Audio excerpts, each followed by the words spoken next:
Hello, everyone, and welcome back to the Alex Film Thoughts podcast with me, your host, Alex. I am so grateful you are back with me in your ears or watching me wherever you are getting your podcast today. Today's episode, as you've seen by the title, is all about whether you might be intentionally, accidentally, not knowingly emasculating the men in your life.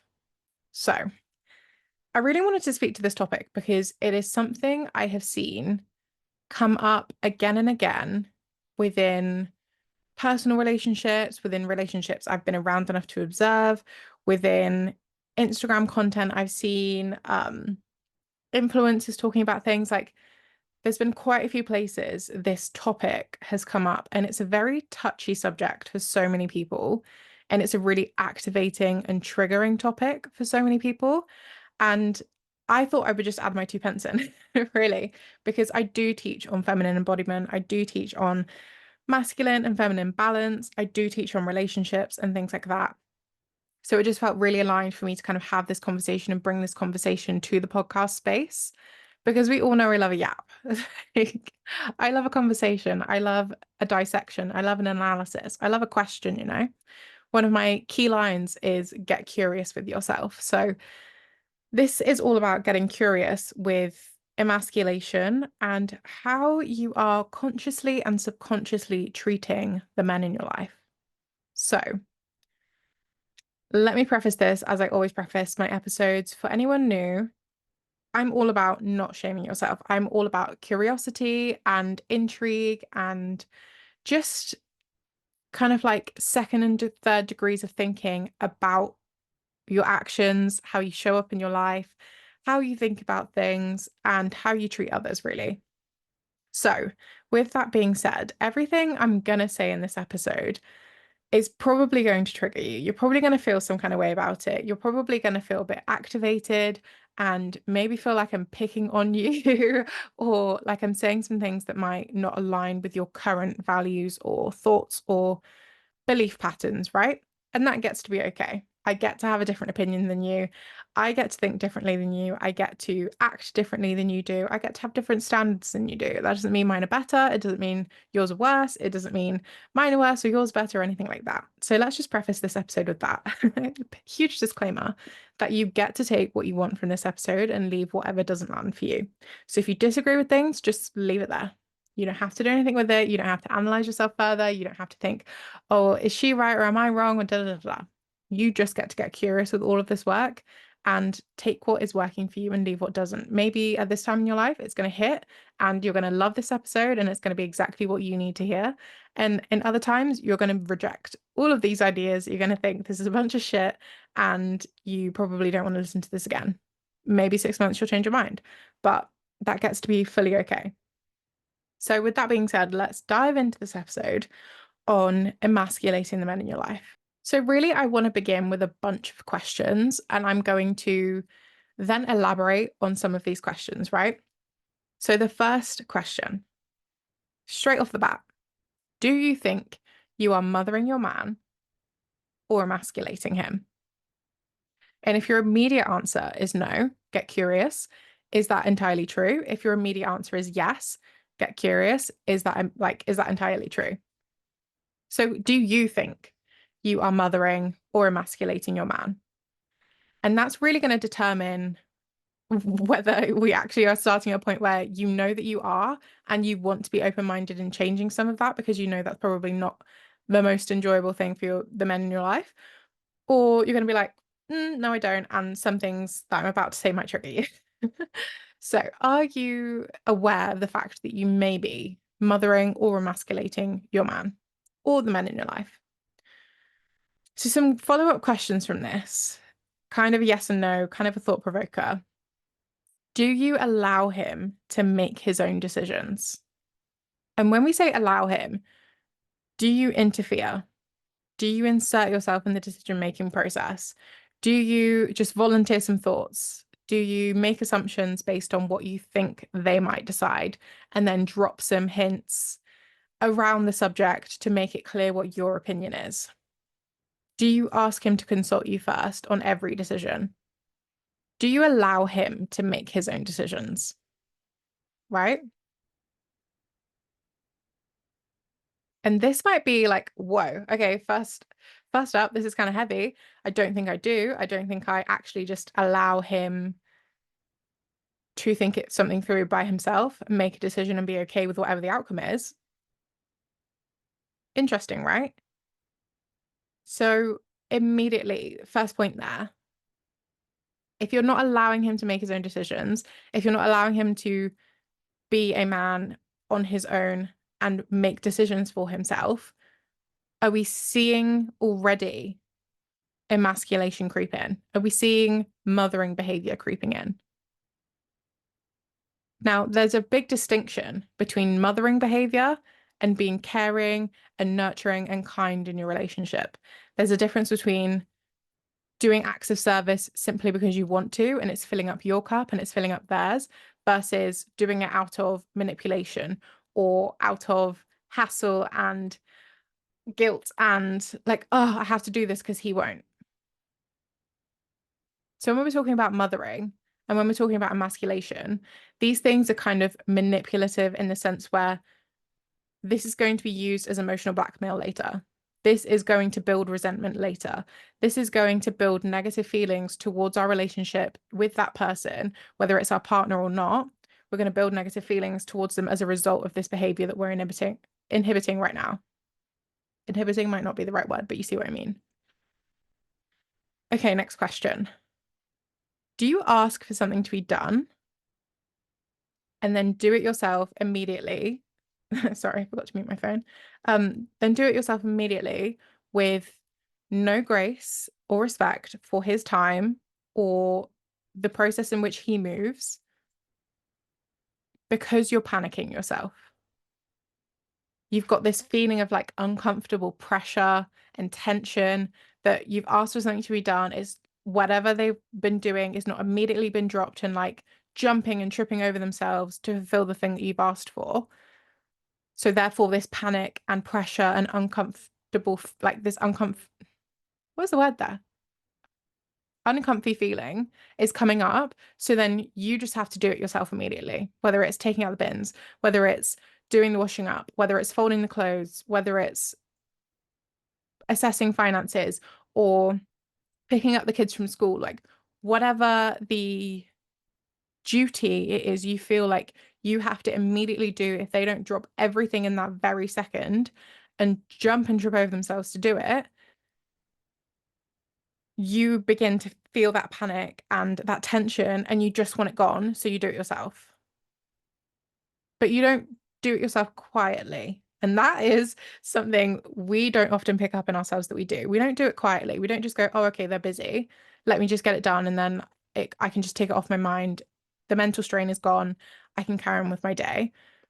We huff, we slam things about, we make it very known that we are irritated or frustrated or upset with the fact that they didn't immediately do the thing that we've asked, or it was asked a week ago and it's still not been done. So without checking in on whether they've had a really busy schedule or whether they've had time but they forgot about the task or whatever the explanation, excuse, whatever it is right there, instead of actually checking in, verbalizing our need for that thing to be done, how important it is for us, whether the fact that it's making us feel uncomfortable or stressed that it's not been done, instead of verbally communicating that and actually having a touch point, we slam things about, we huff, we build resentment, we say and do things that make the other person feel guilty simply because we are too stressed out and panicked that we can't stop thinking about it or that it's stressing us out. So we're then going to project all of that onto the other person that didn't immediately fulfill the thing that we asked of them.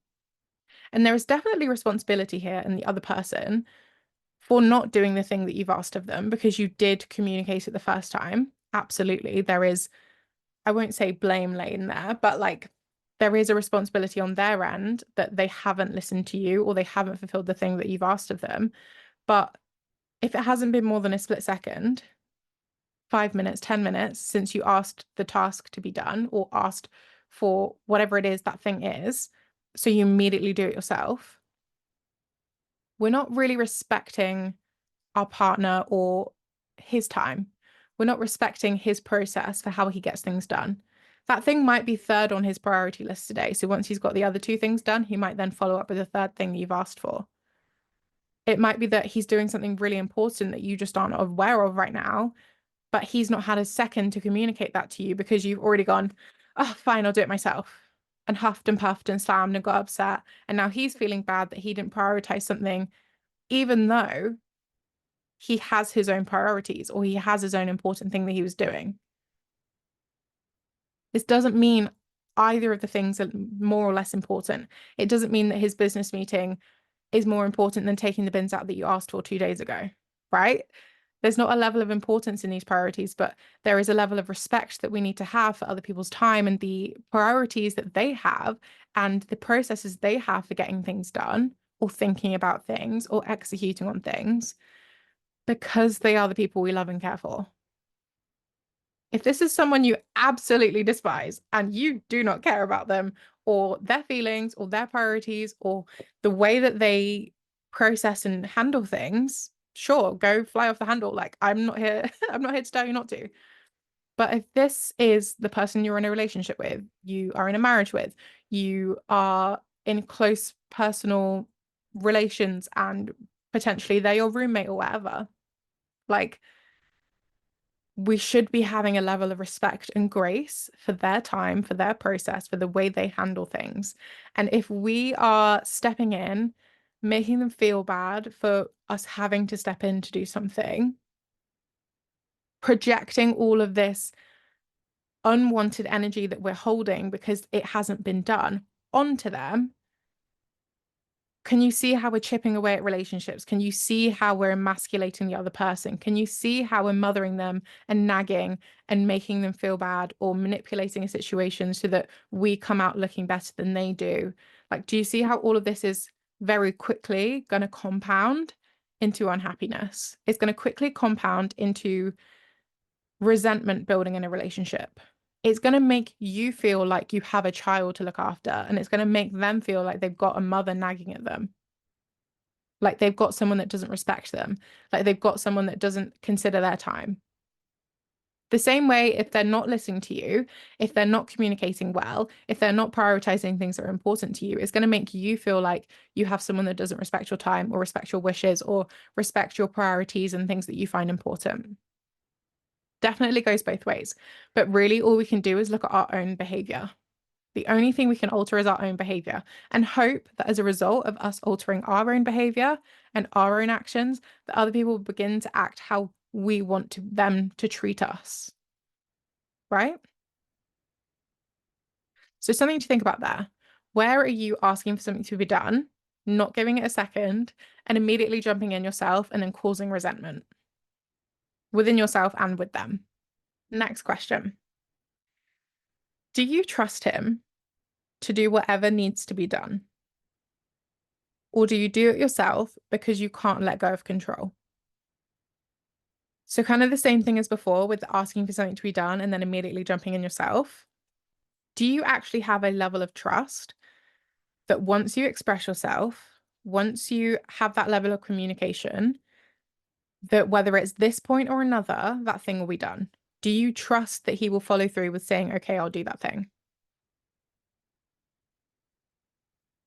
And is there a sufficient amount of time between when you've voiced your concerns or requests or whatever it is that you need doing? Is there a sufficient period of time to actually allow him to get it done? To allow him to follow through and pull through and show up as he said he's going to?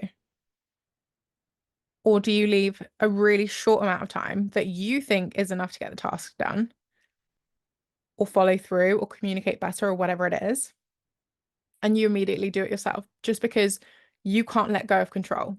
You know, it's just easier if you know you've done it and then you don't have to have any more mental strain over it. Because how is someone going to always step in on your task and then you feel like, well, I have to do it now? No, sorry.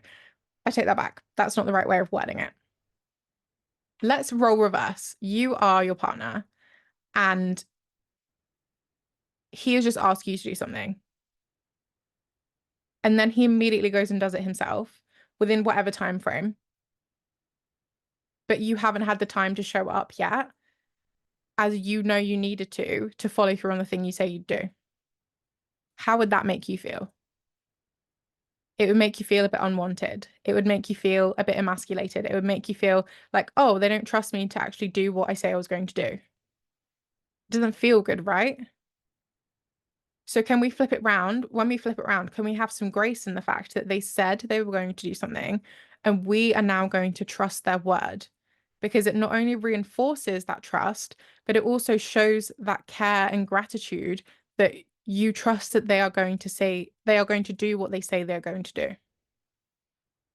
And then can you see how that circles back around again?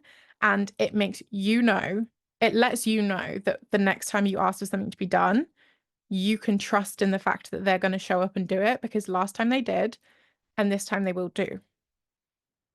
You're building evidence in the fact that you trust your partner to do whatever he needs to do and to do whatever needs to be done.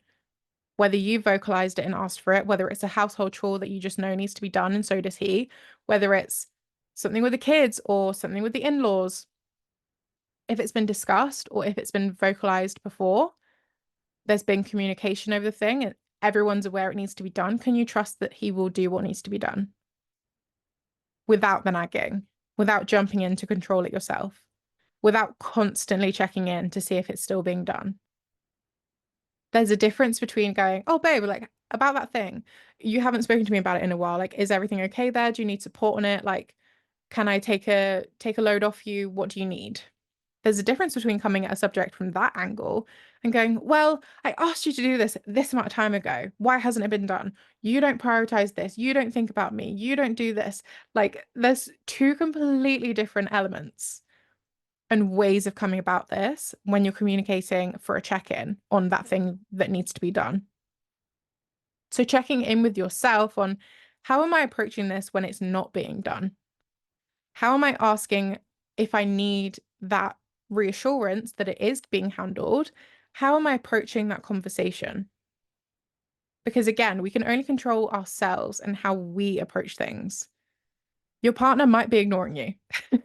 Like, let's be real. It happens sometimes. Your partner might just not want to do the task. They might not want to do what needs to be done. But in most other circumstances, will they show up? Yes. Because I have full faith in the fact that you have not chosen a person who disregards your time. You've not chosen a person who's disrespectful to you on purpose. You've not chosen a person who is intentionally unkind or uncaring towards you. I have faith in the fact that you've not chosen a partner like that for yourself. Don't get me wrong, they exist in the world. But I have faith and trust in the fact that that's not the person you have chosen for yourself. That's not the people that you choose to keep around you. So can you build this level of trust with, okay, he's given me his word. He said he's going to do something. He said he's going to show up. He said he's going to handle it. So I'm just going to step back, give up control, and let it be handled.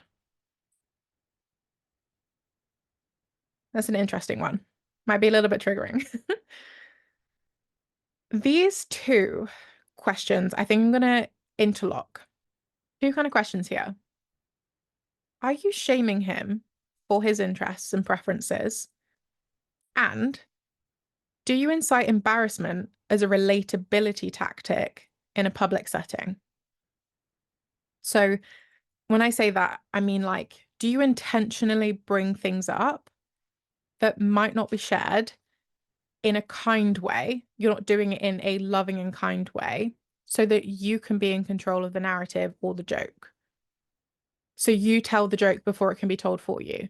So you save the embarrassment because you mentioned it first.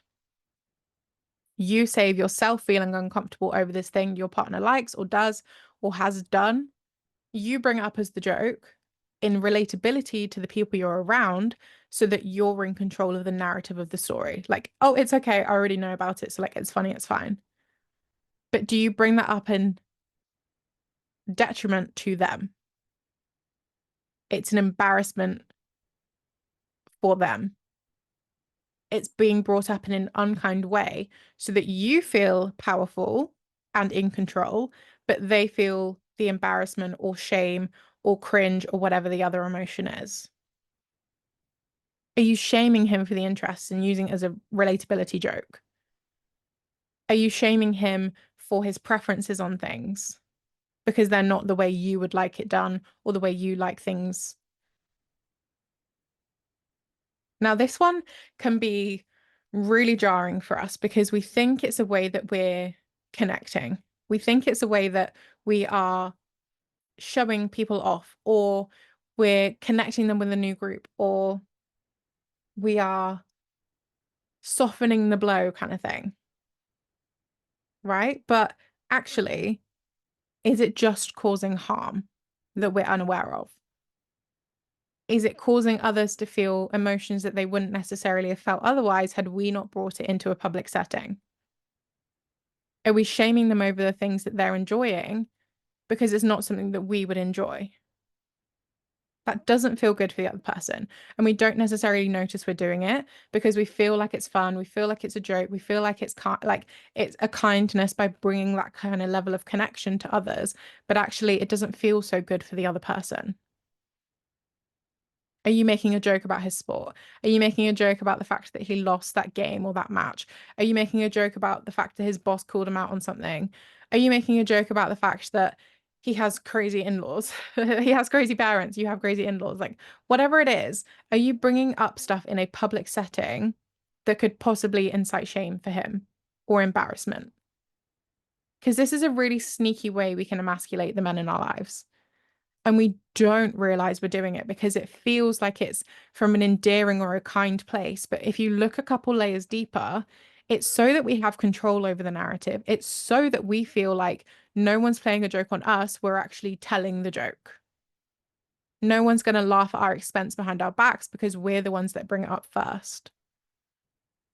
And that can feel okay for us because that's safe. We know control, we know delivery, we know how to craft a narrative in our favor. But it is actually emasculating and unkind to the other party, right? So just get curious with that. Where have you potentially previously? Where have you recently? Where do you think you might have used this in the future for something you know has already happened to tell a story or to bring up something to your group of friends? Super interesting. One to note. Do you trust him to be in control of the joint financial affairs and be open and honest with you in them, bringing you in as needed, but only bringing you in because it's needed, not just to appease your ego, to appease you in a gesture to keep you happy? Where are you trusting the fact that he can actually handle the finances? He can handle the logistics of a situation. He can plan the trip. He can be in charge of these important affairs, these joint important affairs. I'm not saying like hand over your entire financial stability to your partner, like absolutely not. That is not a healthy financial way of being. However, in the joint affairs, in the things that you're doing together, can you hand over responsibility and trust that he can handle it and bring you in if needed? If there's a question that needs to be had, if there is a decision that needs to be made, he can make it by himself or he can make it together with you. And either way, you know he's going to make the right choice. And he's going to bring you in, not just to appease your ego, but because he genuinely needs and values your opinion, because he thinks it's important that you are making a decision on this too. Do you trust him to handle everything otherwise? Or is it all hands on deck because you are operating from this fear that you're going to lose everything and that you don't trust him? Or maybe not even to that extreme. Do you trust in his intelligence? Do you trust that he's going to make the right choices without you guiding and determining his choices for him? Going back to that first question of, do you allow him to make his own decisions? And remember, like we said before, you're not choosing an unintelligent person. You're not in choosing, you aren't choosing a partner that isn't forward thinking and guided and intelligent and generous and compassionate towards you and your future together. You aren't choosing a person like that. You wouldn't have gotten into a relationship or continued a relationship with someone like that. So can you trust in the fact that he's going to show up in his power and deliver for you in that sense? He's going to be the masculine in that. He's going to be the one that does and will do and think ahead and plan and be logistical. Can you trust in that? Or are we emasculating by not believing in them, by not trusting them, by not giving them the respect and the grace to know that they are intelligent enough to make a decision by themselves without us poking and prodding and nagging and checking in 24/7? We don't need our own ego to be kept happy so that we can emasculate them. All of this is to say, you can be causing your own headaches in your relationships with men. You say you want to be able to relax, you want to be taken care of, you don't want to bear this weight alone, you don't want to bear the entirety of a relationship on your back. But at the same time, how many times have you actually allowed someone else to step in and show up and do the thinking for you? Because you can't let that go because you're so stressed out and you're so panicked that you're out of control. You just can't let it go. You're so uncomfortable in the fact that someone else is going to step in here and think ahead and make the decisions and be in control of the situation. And that feels so uncomfortable for you because you are so heavily used to being in your masculine and being the one that forward thinks and being the one that bears the weight of a relationship and bears the weight of the responsibility, that it's unsafe for you. You have made it unsafe for yourself for another person to step in and hold up some of that balance. Name the last relationship that you were 50-50, truly, where you trusted them to make the decisions, where you trusted them to think ahead and know that things needed to be done, where you trusted them to show up when you've asked for something and they said they're going to do it and you let them.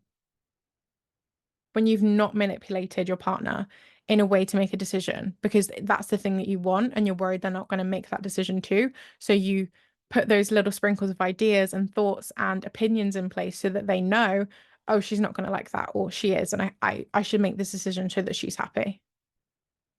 It can be really uncomfortable getting to grips with how and where we're mothering and emasculating the men in our lives because it feels like a personal attack on ourselves and our behaviors. And in some ways it is because some of our behaviors aren't kind, some of our behaviors aren't considerate, some of our behaviors aren't respectful, some of our behaviors are emasculating, and they're not fun feelings for the other person to have to deal with, or they're not fun actions for the other person to have to move through and cope with.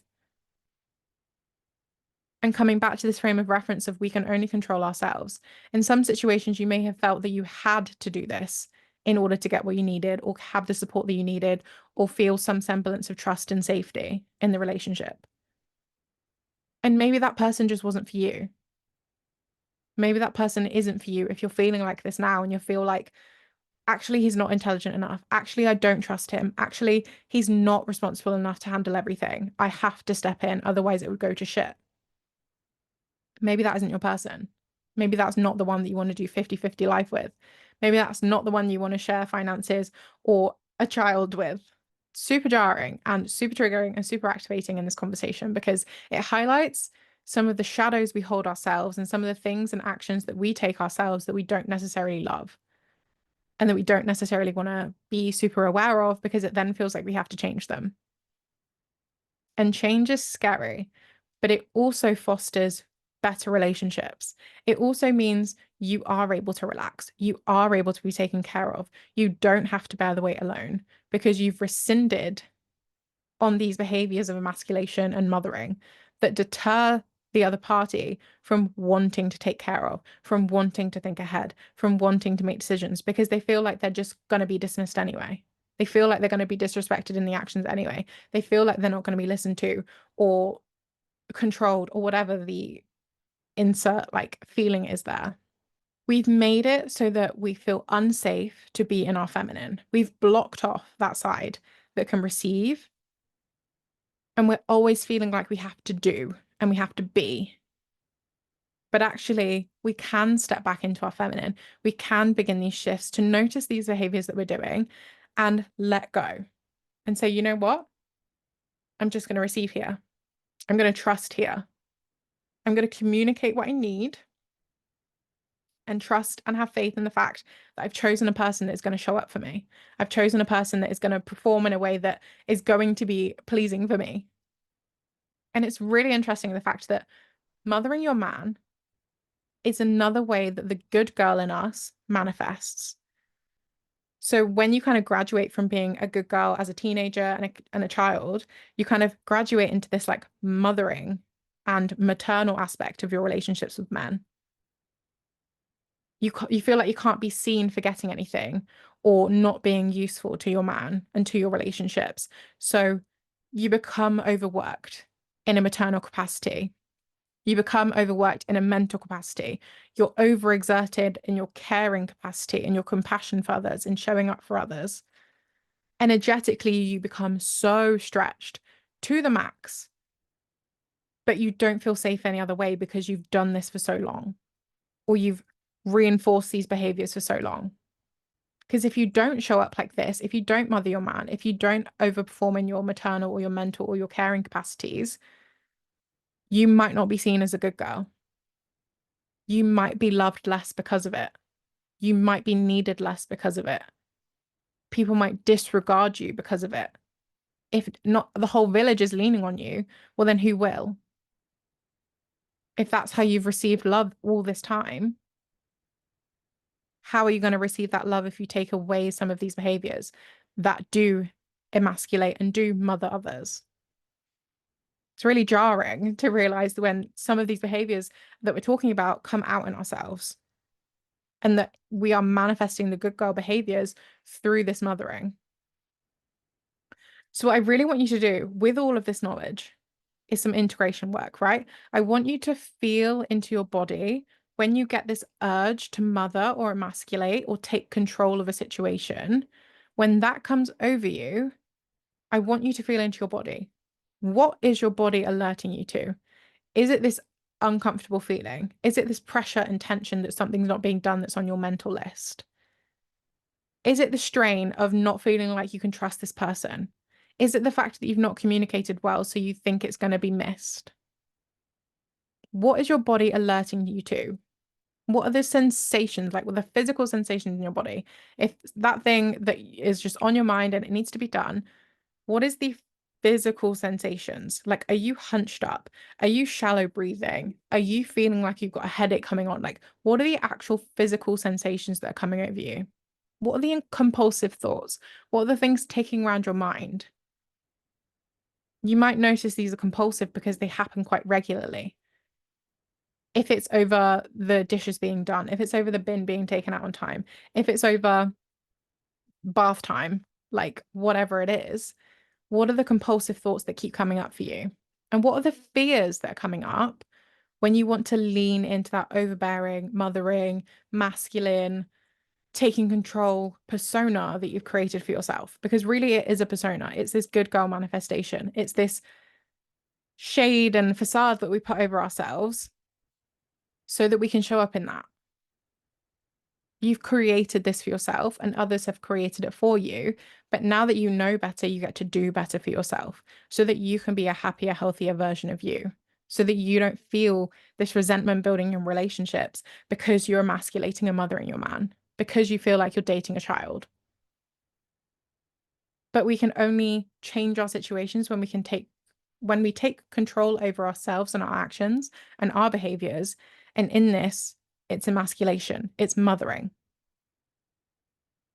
So get really curious with this with yourself. If you need to listen to this again and write down some of the questions, just so you can refer back, like if you feel these emotions or these urges taking control of you, you can maybe notice in some of the questions where they're reoccurring or where they're rearing their heads regularly. But yeah, that's really all I have to say. Get curious with yourself, feel into what your body is telling you. And then once you've felt it and once you've noticed the behavior of emasculation or mothering, simply drop it. Stop. Don't ask the extra questions. Don't nag. Trust in the fact that you've chosen a person who is going to show up for you, who you can trust. If you have more questions on this, you know where I am. All of my socials are in the description box of the podcast. I love you. This one is a tough one, but I really believe that if we get to grips with our own behaviors, we can actually change our lives for the better. So I love you. I hope you have the best day ever. And if you need me, I will be in the DMs and emailed or wherever. I will see you in the next episode of the Alex Beyond Thoughts podcast. Bye, guys.